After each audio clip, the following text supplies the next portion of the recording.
शिव और सती का विवाह। शिव और सती का विवाह। दक्ष प्रजापति की कई पुत्रियां थीं। सभी पुत्रियां गुणवती थीं। फिर भी दक्ष के मन में संतोष नहीं था। वे चाहते थे उनके घर में एक ऐसी पुत्री का जन्म हो जो सर्वशक्ति संपन्न हो एवं सर्व विजयिनी हो, जिसके कारण दक्ष एक ऐसी ही पुत्री के लिए तप करने लगे। तप करते करते अधिक दिन बीत गए तो भगवती आद्या ने प्रकट होकर कहा, मैं तुम्हारे तप से प्रसन्न हूँ। तुम किस कारणवश तप कर रहे हो? दक्ष ने तप करने का कारण बताए तो माँ बोली, मैं स्वपुत्री रूप में तुम्हारे यहाँ जन्म धारण करूंगी।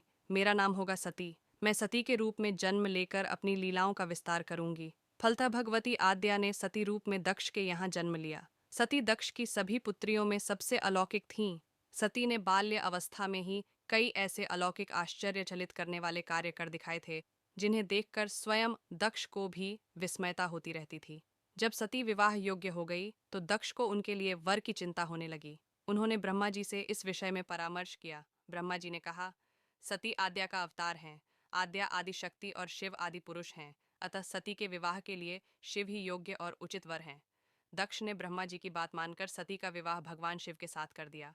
सती कैलाश में जाकर भगवान शिव के साथ रहने लगीं।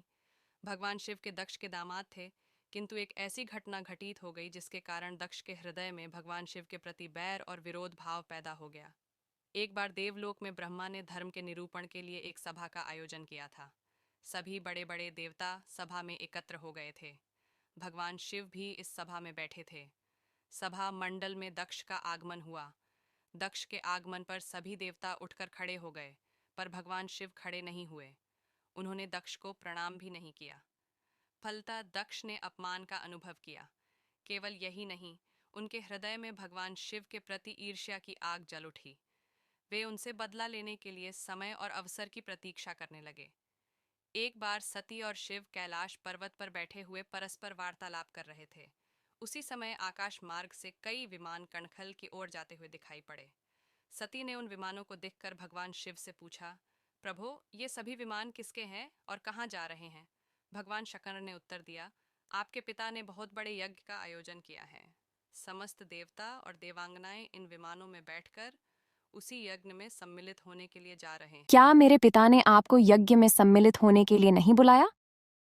भगवान शंकर ने उत्तर दिया, आपके पिता मुझसे बैर रखते हैं, फिर वे मुझे क्यों बुलाने लगे?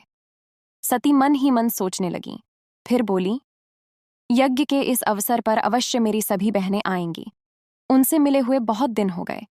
यदि आपकी अनुमति हो तो मैं भी अपने पिता के घर जाना चाहती हूँ। यज्ञ में सम्मिलित हो लूंगी और बहनों से भी मिलने का सुअवसर मिलेगा। भगवान शिव ने उत्तर दिया, इस समय वहां जाना उचित नहीं होगा।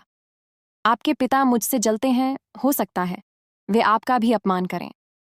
बिना बुलाए किसी के घर जाना उचित नहीं होता है। इस पर सती ने प्रश्न किया, ऐसा क्यों? भगवान शिव ने उत्तर दिया, विवाहिता लड़की को बिना बुलाए पिता के घर नहीं जाना चाहिए, क्योंकि विवाह हो जाने पर लड़की अपने पति की हो जाती है। पिता के घर से उसका संबंध टूट जाता है। लेकिन सती पीहर जाने के लिए हठ करती रहीं। अपनी बात बार बार दोहराती रहीं। उनकी इच्छा देखकर भगवान शिव ने पीहर जाने की अनुमति दे दी। उनके साथ अपना एक गण भी साथ में भेज दिया। उस गण का नाम वीरभद्र था। सती वीरभद्र के साथ अपने पिता के घर गईं। घर में सती से किसी ने भी प्रेम पूर्वक वार्तालाप नहीं किया। दक्ष ने उन्हें देखकर कहा, तुम क्या यहाँ मेरा अपमान कराने आई हो? अपनी बहनों को तो देखो, वे किस प्रकार भांति भांति के अलंकारों और सुंदर वस्त्रों से सुसज्जित हैं। तुम्हारे शरीर पर मात्र बाघंबर हैं। तुम्हारा पति श्मशानवासी और भूतों का नायक है। वह तुम्हें बाघंबर छोड़कर और पहना ही क्या सकता है? दक्ष के कथन से सती के हृदय में पश्चाताप का सागर उमड़ पड़ा। वे सोचने लगीं, उन्होंने यहाँ आकर अच्छा नहीं किया। भगवान ठीक ही कह रहे थे, बिना बुलाए पिता के घर भी नहीं जाना चाहिए। पर अब क्या हो सकता है? अब तो आ ही गई हूं। पिता के कटु और अपमानजनक शब्द सुनकर भी सती मौन रहीं। वे उस यज्ञमंडल में गईं, जहां सभी देवता और आर ऋषिमुनि बैठे थे तथा यज्ञकुंड में धू-धू करती जलती हुई अग्नि में आहुतियां डाली जा रही थीं। सती ने यज्ञमंडप में सभी देवताओं के तो भाग देखे, किंतु भगवान शिव का भाग नहीं देखा। वे भगवान शिव का भाग न देखकर अपने पिता से बोलीं, पितृश्रेष्ठ, यज्ञ में तो सबके भाग दिखाई पड़ रहे हैं, किंतु कैलाशपति का भाग नहीं है। आपने उनका भाग क्यों नहीं रखा? दक्ष ने गर्व से उत्तर दिया, मैं तुम्हारे पति शिव को देवता नहीं समझता। वह तो भूतों का स्वामी, नग्न रहने वाला और हड्डियों की माला धारण करने वाला है। वह देवताओं की पंक्ति में बैठने योग्य नहीं है। उसे कौन भाग देगा? सती के नेत्र लाल हो उठे, उनकी भौहें कुटिल हो गईं। उनका मुखमंडल प्रलय के सूर्य भांति तेजोदीप्त हो उठा। उन्होंने पीड़ा से तिलमिलाते हुए कहा, ओह, मैं इन शब्दों को कैसे सुन रही हूं, मुझे धिक्कार है। देवताओं, तुम्हें भी धिक्कार है। तुम भी उन कैलाशपति के लिए इन शब्दों को कैसे सुन रहे हो जो मंगल के प्रतीक हैं और जो क्षण मात्र में संपूर्ण सृष्टि को नष्ट करने की शक्ति रखते हैं। वे मेरे स्वामी हैं। नारी के लिए उसका पति ही स्वर्ग होता है। जो नारी अपने पति के लिए अपमानजनक शब्दों को सुनती है, उसे नरक में जाना पड़ता है।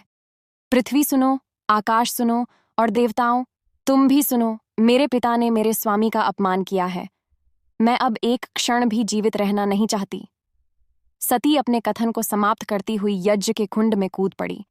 जलती हुई आहुतियों के साथ उनका शरीर भी जलने लगा। यज्ञ मंडप में खलबली पैदा हो गई, हाहाकार मच गया। देवता उठकर खड़े हो गए। वीरभद्र क्रोध से कांप उठे। वे उछल उछलकर यज्ञ का विध्वंस करने लगे। यज्ञ मंडप में भगदड़ मच गई। देवता और आर्षि मुनि भाग खड़े हुए। वीरभद्र ने देखते ही देखते दक्ष का मस्तक काट कर फेंक दिया। समाचार भगवान शिव के कानों में भी पड़ा। वे प्रचंड आंधी की भांति कणखल जा पहुंचे। सती के जले हुए शरीर को देखकर भगवान शिव ने अपने आप को भूल गए। सती के प्रेम और उनकी भक्ति ने शंकर के मन को व्याकुल कर दिया। उन शंकर के मन को व्याकुल कर दिया जिन्होंने काम पर भी विजय प्राप्त की थी और जो सारी सृष्टि को नष्ट करने की क्षमता रखते थे। वे सती के प्रेम में खो गए, बेसुध हो गए। भगवान शिव ने उन्मत्त की भांति सती के जले हुए शरीर को कंधे पर रख लिया। वे सभी दिशाओं में भ्रमण करने लगे। शिव और सती के इस अलौकिक प्रेम को देखकर पृथ्वी रुक गई, हवा रुक गई, जल का प्रवाह ठहर गया और रुक गईं देवताओं की सांसें। सृष्टि व्याकुल हो उठी। सृष्टि के प्राणी पुकारने लगे, पाहि माम। भयानक संकट उपस्थित देखकर सृष्टि के पालक भगवान विष्णु आगे बढ़े। वे भगवान शिव की बेसुधी में अपने चक्र से सती के एक एक अंग को काट काट कर गिराने लगे। धरती पर 51 स्थानों में सती के अंग कट कट कर गिरे। जब सती के सारे अंग कट कर गिर गए तो भगवान शिव पुनः अपने आप में आए। जब वे अपने आप में आए तो पुनः सृष्टि के सारे कार्य चलने लगे। धरती पर जिन 51 स्थानों में सती के अंग कट कट कर गिरे थे, वे ही स्थान आज शक्ति के पीठ स्थान माने जाते हैं। आज भी उन स्थानों में सती का पूजन होता है, उपासना होती है।